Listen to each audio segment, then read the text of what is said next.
Après avoir quitté le camp de chasseurs, Eric et son subalterne escaladent la montagne. Son corps lui fait mal, mais ce n'est pas seulement l'effort physique qu'il ressent. C'est quelque chose de plus profond, qui le ronge un peu plus chaque jour. Après une éternité, ils arrivent enfin au sommet du mont. L'atmosphère est douce, légère, presque aérienne.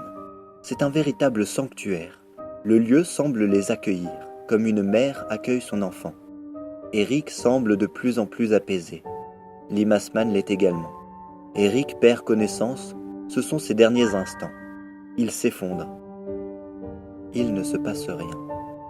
Le rongeur reste étendu sur le sol. Limasman le contemple sans bouger d'un pouce. Le lieu aussi semble s'être figé. Tout est silencieux. C'est dans cet endroit, éloigné de la vie, à l'écart du temps qui passe, que le corps de Eric se décompose et se remplace par un arbre sacré.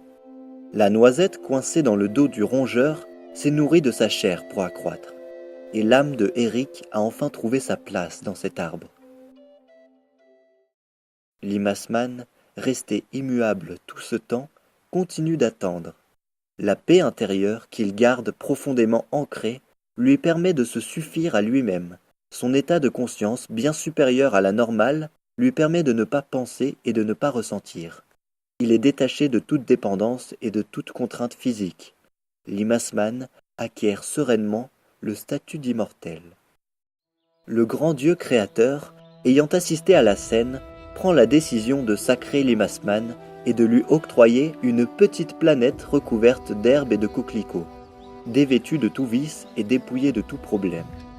Depuis ce jour, Limasman se promène heureux et tranquille, et quand le grand Dieu est soucieux, il le contemple vivre sobrement parmi les coquelicots, et tous ses tracas se dissipent. Limasman est à Dieu ce que le chat est à l'homme.